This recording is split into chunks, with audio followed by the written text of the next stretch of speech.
क्या आप ये सोच सकते हैं कि आज पाकिस्तान का कोई पॉलिटिकल लीडर ये कहे कि दरअसल फ़ौज के अफसरान की तैनाती से पहले पुलिस को उनके स्क्रीनिंग टेस्ट करने चाहिए?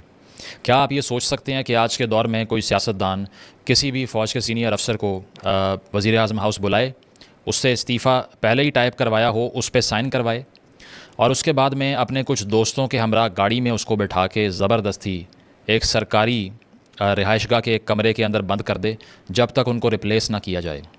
और रास्ते में जो सफ़र सारा गुज़रे उसके ऊपर जो वो फ़ौज के सरबराहान हों वो ये भी यकीन करें कि हमारे ऊपर गन रखी गई है, सारे रास्ते बंदूक की नोक पे हमें सफ़र करवाया गया है। शायद आप हैरत में मुब्तला हो गए हों अब तक, लेकिन बात यह है कि ऐसा पाकिस्तान की तारीख़ में एलिजिडली वाकई हो चुका है। और जो कहानी आज आपको सुनानी है वो हैरान कुन इसलिए है कि आज के दौर में हर कोई ये सवाल करता है कि क्या पॉलिटिशियन हमेशा टूथलेस थे? क्या इनके पास कभी इख्तियार नहीं था, सिर्फ इक़्तिदार था? क्या कभी सिविल मिलिट्री इम्बैलेंस बेहतर नहीं था? क्या कभी सियासतदानों की और इस्टेब्लिशमेंट की लड़ाई में कुछ बेहतरी नहीं आई थी?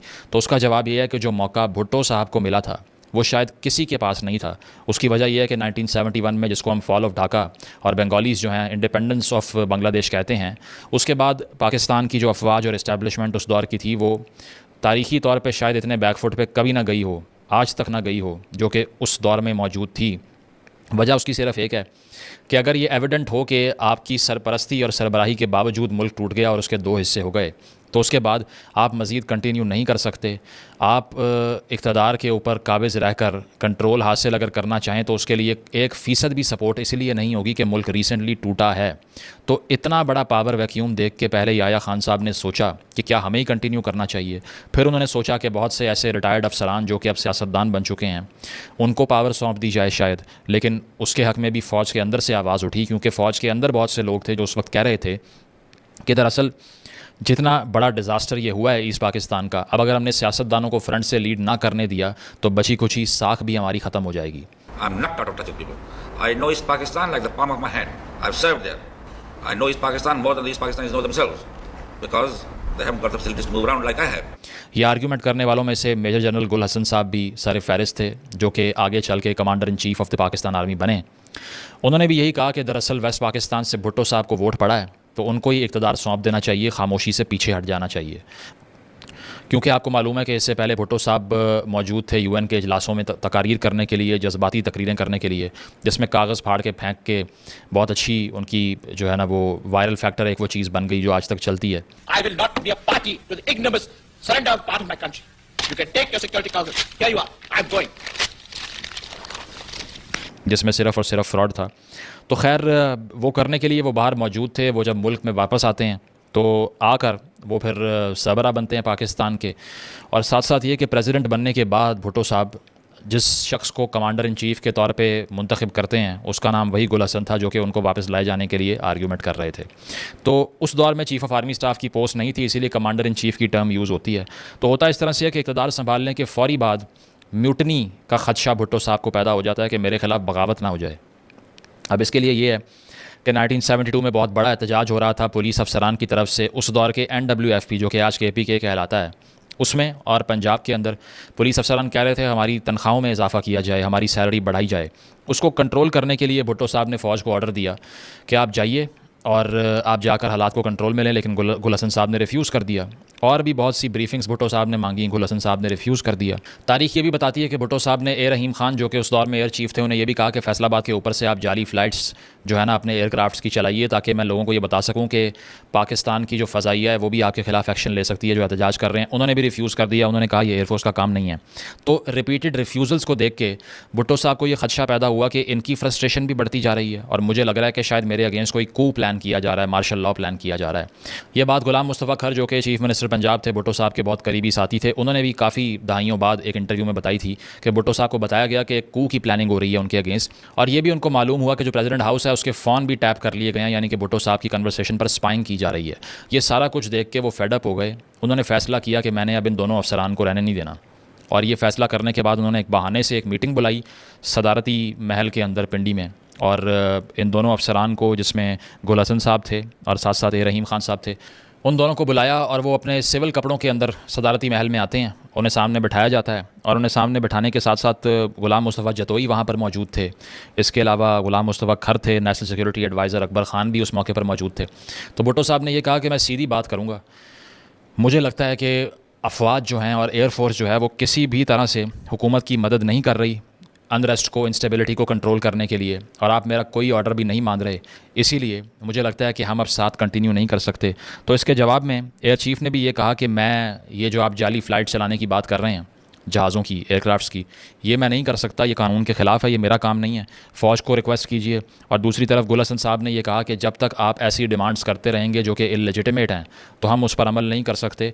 Now according to the memoirs of Gul Hassan जो कि उन्होंने डॉक्यूमेंट कर रखे हैं किताब की शक्ल में, उसमें वो कहते हैं कि मैंने ख़ुद भुट्टो साहब को कहा कि आई एम फेड अप, मैं तंग आ चुका हूँ, आपकी मेहरबानी है एक सादा कागज़ मुझे दें, अगर आपको इस्तीफ़ा चाहिए मैं लिख के देने के लिए तैयार हूँ। तो ये कहना ही था कि भुट्टो साहब ने ग़ुलाम मुस्तफ़ा खर की तरफ इशारा किया। एक ब्रीफ केस अंदर से बाहर लाया गया और उस ब्रीफ केस से 2 फाइल्स निकाली गई। उस एक फ़ाइल पे रहीम ख़ान साहब का इस्तीफ़ा पहले ही टाइप्ड था और दूसरी फ़ाइल पे गुल हसन का इस्तीफ़ा पहले ही टाइप्ड था, और दोनों को कहा गया कि बराए मेहरबानी इस पर साइन कीजिए। दोनों ने उस पर साइन किए। भुट्टो साहब ने फाइल्स दोबारा देख के कंफर्म किया कि सिग्नेचर्स कर दिए हैं या नहीं, दोनों से हाथ में लाया और खर साहब को दोबारा इशारा किया कि आप इन्हें एस्कोर्ट करके आओ। तो यहाँ पर ज़रा रुक जाते हैं, इसके बाद क्या हुआ वो मैं आपको बताता हूँ। लेकिन तसव्वुर कीजिए कि पाकिस्तान का एक सिविलियन लीडर इतना ताकतवर था कि उसने सिविल कपड़ों में 2 मुसल्लह अफवाज के सरबराहान को सदारती महल में बुलवा के उन्हें पहले से टाइप्ड इस्तीफ़ा हाथ में पकड़ा के साइन करवा दिए, और उन्होंने साइन कर भी दिए। ठीक है, अब इसका क्रक्स क्या है और इसका कॉन्टेक्स्ट क्या है ये मैं आपको आगे चल के बताऊंगा, लेकिन सिर्फ ये सुनिए कि हुआ क्या। इसके बाद में ये होता है कि ये दोनों फाइल्स भुट्टो साहब को जब मिलती हैं तो भुट्टो साहब ने खर साहब को इशारा किया, और ये इशारा करने की देर थी कि इसके बाद हमने ये देखा कि गवर्नर सिंध मुमताज़ भुट्टो भी वहाँ पर मौजूद थे। वो ग़ुलाम मुस्तफ़ा जतोई और ग़ुलाम मुस्तफ़ा खर, ये 3 लोग दोनों एयर चीफ्स को मर्सिडीज़ बेंज़ में, जो कि हुकूमत की थी, कुछ सोर्सेज ये कहते हैं कि प्राइवेट थी, जतोई साहब की थी अकॉर्डिंग टू द सोर्सेज, तो उसमें बिठाते हैं और उसमें बिठा के वो जीटी रोड से लाहौर का सफ़र शुरू कर देते हैं। यानी कि वो इंश्योर कर रहे हैं कि हमने इन दोनों को रिज़ाइन करने के बाद भी इनके ऊपर नहीं छोड़ना और इनको सर्वेलेंस के अंडर रखना है। तो ये सफ़र शुरू होता है, और इस सफ़र के शुरू होने के बाद ये जो 3 महीने का कमांडर इन चीफ़ का ओहदा था गुल हसन का, वो अपने मेमोइर्स के अंदर क्या लिखते हैं, तो वो ये लिखते हैं कि भुट्टो साहब ने ये ऑर्डर पेश किया था कि लाहौर इनको गवर्नर हाउस लेकर जाओ, वहाँ पर इनके लिए कमरे तैयार हैं, जब तक मैं अगले चीफ्स को तैनात नहीं करता, अपॉइंट नहीं करता, इन लोगों को आपने वहीं रखना है। तो इसी हुक्म की तामील करने के लिए भुट्टो साहब का जो हुक्म था, जीटी रोड का सफ़र शुरू होता है।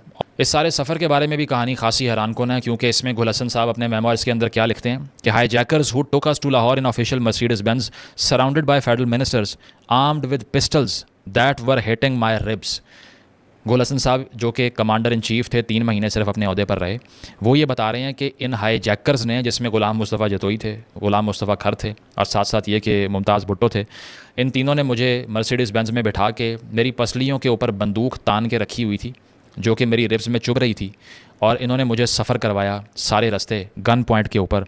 और बाद में इनके मेमोइर्स में लिखा हुआ है कि it was actually Ghulam Mustafa Jatoi who transported और एबडक्टेड गुल हसन इन इस प्राइवेट कार। तो 2 सिटिंग एयर चीफ्स और आर्मी चीफ़ यानी कि 2 पर्सनैलिटीज़ को रिज़ाइन पहले करवाया जाता है, उसके बाद में उनको जीटी रोड के थ्रू लाहौर शिफ्ट किया जा रहा है। फेडरल मिनिस्टर्स गाड़ी के दरमियान में बिठा के allegedly according to the memoirs of Gul Hassan gun भी पॉइंट कर रहे हैं। वैसे ये गन वाले वाक़े को ग़ुलाम मुस्तफ़ा खर साहब ने डिनाई किया, उन्होंने कहा ऐसा कुछ भी नहीं था, लेकिन वो ये बताते हैं कि हमें इस रफ्तार से ले जाया जा रहा था, अगवा करके, एबडक्ट करना या हाईजैक करने का वर्ड यूज़ हुआ है।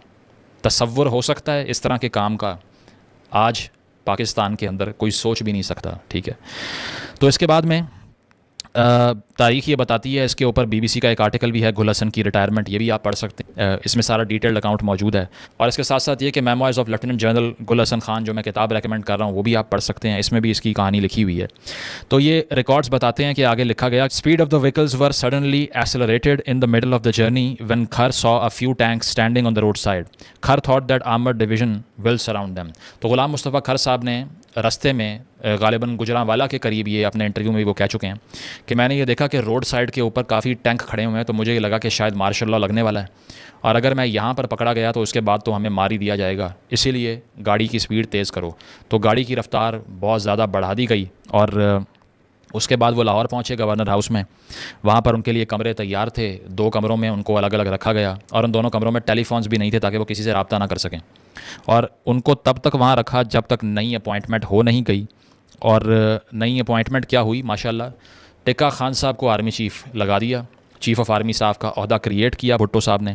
और साथ साथ भुट्टो साहब ने तकरीर क्या की, यानी कि इन दोनों अफसरान को हटाने के बाद, इस्तीफ़ा लेने के बाद 3 मार्च की रात को तकरीर करते हुए भुट्टो साहब कहते हैं, We are absolutely determined to have invincible armed forces. The structure has been changed and the heads of all 3 services are dedicated individuals. The people of Pakistan and the armed forces themselves are equally determined to wipe out Bonapartic influences from the armed forces. Bonapartism is an expression which means that professional soldiers turn into professional politicians. These Bonapartic influences must be rooted out. In the interest of the country, in the interest of the Pakistan of tomorrow, in the interest of the armed forces and the people of Pakistan. तो वो ये कहते हैं कि हम यहाँ किसी फ़ौजी जर्नैल को बोनापार्ट नहीं बनने देंगे। बोनापार्टिज़म कहते हैं स्ट्रॉन्ग अथॉरिटेरियन मिलिट्री गवर्नमेंट्स को सपोर्ट करने के फिनोमेना को, क्योंकि नेपोलियन बोनापार्ट जो कि फ्रेंच एम्परर था उसके नाम पर इस थ्योरी को थ्योराइज़ किया गया है। तो भुट्टो साहब तकरीर करते हुए कहते हैं कि हम इनको पॉलिटिशियन नहीं बनने देंगे, और साथ साथ ये कि मैं कल के पाकिस्तान के लिए ये सब कुछ कर रहा हूँ। और इस तरह से 2 मुसल्लह अफवाज के सरबराहान को ज़बरदस्ती इस्तीफ़ा दिलवा के गाड़ियों में डाल के फेडरल मिनिस्टर्स लेकर गवर्नर हाउस के कमरों में बंद करके रिप्लेस करते हैं। और रिप्लेस किससे करते हैं? जनरल टिक्का खान से, जिनको बुचर ऑफ ईस्ट पाकिस्तान कहा गया, चीफ़ ऑफ आर्मी स्टाफ का अहदा क्रिएट करके जो है ना रिप्लेस किया गया गुल हसन साहब को। और इसके बाद ये होता है कि गुल हसन साहब को एम्बेसडर बना के ऑस्ट्रिया भेज देते हैं भुट्टो साहब, और ए रहीम ख़ान को स्पेन भेज देते हैं। इससे इस सारे तारीख़ी पस मंज़र से आपने क्या सीखा, और मेरा ये बताने का मकसद क्या था, ज़रा ये सुन लें। अब मकसद ये था कि ये वो दौर था जब पाकिस्तान के एक सियासी लीडर को इतनी ताकत हासिल थी कि उसने 2 मुसल्लह अफवाज के सरबराहान के साथ ये सलूक किया कि वो अपनी किताबों में इल्ज़ाम लगा रहे हैं कि हमें अगवा किया गया, हमारे ऊपर असलहा तान लिया, ज़बरदस्ती कमरों में बंद कर दिया, जिसका तसव्वुर पॉसिबल नहीं है आज के पाकिस्तान में। लेकिन इसके बावजूद भुट्टो साहब पाकिस्तान की डेमोक्रेटाइजेशन को एग्जीक्यूट करने में फ़ेल हो गए। उसकी वजह यह है कि बज़ाते ख़ुद उनमें डेमोक्रेटिक टेंडेंसीज़ नहीं थीं। ये बताने का मकसद आपको ये है कि आज अगर आप किसी ऐसे सियासी लीडर को सपोर्ट कर रहे हैं कि वो कल को आके तमाम मुसल्लह अफवाज की ताकत छीन के ख़ुद किंग बन जाएगा, तो किंग बन के करेगा क्या? अगर किंग बनने के बाद भी उसने डेमोक्रेटाइजेशन नहीं करनी और वो एक सिविलियन फ़ौज की शक्ल इख्तियार कर लेगा, तो क्या फ़ायदा उसको लाने का? अगर उसका सोशल प्रोग्राम रिग्रेसिव होगा, अगर वो जगह जगह पे मिलिट्री ऑपरेशंस करवाएगा, जैसे भुट्टो साहब ने टिक्का खान साहब से बलूचिस्तान में ऑपरेशन करवा दिया, इसके अलावा उस दौर का NWFP की असम्बली को तहलील करवा दिया और उन्हें सेपरेटिस्ट कहा, वली खान साहब की हुकूमत के शदीद ख़िलाफ़ रहे, नेशनल अवामी पार्टी को डैमेज किया, पाकिस्तान में फ्रीडम ऑफ एक्सप्रेशन को कर्टेल करने की हर कोशिश की, FSF की क़ुव्वत जो थी, जो ताकत थी, उसको अपने सियासी मुखालिफिन के ख़िलाफ़ इस्तेमाल किया, तो फिर क्या फ़ायदा हुआ ऐसी रिप्लेसमेंट का? कुछ भी नहीं। हमूद रहमान कमीशन की रिपोर्ट, जिसको आज खान साहब की तरह के लोगों को याद आया कि इसको पब्लिक होना चाहिए, वो नहीं होने दी उन्होंने। इसके अलावा उस दौर में डिफेंस बजट जो था वो 3700 मिलियन के करीब था, उसको भुट्टो साहब ने 8200 मिलियन कर दिया, डबल से ज़्यादा। साथ साथ ये कि भुट्टो साहब ने तमाम वो ब्यूरोक्रेट्स जो कि उनकी बात नहीं मान रहे थे, उनको उठा के बाहर फेंका और सारी ब्यूरोक्रेसी को पोलिटिसाइज़ करने का जो तसलसल था उसको जारी रखा, डेमोक्रेटाइजेशन नहीं होने दी। उन्होंने भी उस छड़ी के साथ ही रूल किया जिस छड़ी को आज हम सियासतदानों से छिनता हुआ देखते हैं। तो ये तारीख़ का सबक आपको ये बताता है कि इससे सुनहरी मौका ना कभी आया था, ना कभी आएगा कि ऐसी पॉलिटिकल रिफॉर्म और इंस्टीट्यूशनलाइजेशन की जाती कि इसके बाद में शख्सियात गैर अहम हो जाती और सिस्टम प्रिवेल कर जाता, आवाम की हुक्मरानी होती। लेकिन नहीं, क्योंकि डिक्टेटोरियल सोच, आमिराना सोच एक सिविलियन की भी हो सकती है। आज अगर नवाज़ शरीफ साहब को आप सपोर्ट करते हैं, इमरान खान साहब को सपोर्ट करते हैं, पीपल्स पार्टी को सपोर्ट करते हैं, तो पहले ये देख लीजिए कि क्या ये सिविलियन कपड़ों में छुपे हुए इस्टेब्लिशमेंट के कारिंदे तो नहीं हैं। पहले आप ये देख लीजिए कि क्या ये वो लोग तो नहीं हैं जिनका सोशल और पॉलिटिकल प्रोग्राम बिल्कुल सेम है इस्टेब्लिशमेंट की तरह तारीख़ी तौर पे। अगर आपको लगे कि इसमें कोई फ़र्क नहीं है, जो उनका एजेंडा है कि हर उठने वाली आवाज़ को दबा दो, पोलिटिसाइजेशन ना होने दो स्टूडेंट्स की, साथ साथ ये कि ट्रिकल डाउन इफेक्ट ना इंश्योर होने दो, वन पार्टी स्टेट बनाने की कोशिश करो मुल्क को, अपनी पार्टी के अंदर आप डिक्टेटर बन के बैठ जाएं, तो फिर उनको सपोर्ट करने का कोई जवाज़ नहीं बनता। इसीलिए इस तारीख़ी सबक से जो सबक हासिल होता है वो यही है कि अगर आप किसी सियासतदान को भी सपोर्ट कर रहे हैं तो ये मत सोचिए कि अगर मैं उसका नज़रिया देखे बगैर उसकी क़ुव्वत में इजाफ़ा करवाता जाऊँगा तो उससे डेमोक्रेसी वापस आ जाएगी। नहीं, डेमोक्रेसी एक सोच का, एक अमल का, एक निज़ाम का नाम है। किसी शख्सियत से उसको मंसूब मत कीजिए, किसी शख्सियत के आने और जाने से उसको मंसूब मत कीजिए। उसको मंसूब कीजिए इंस्टीट्यूशनलाइजेशन से, इदारों को मजबूत करने से।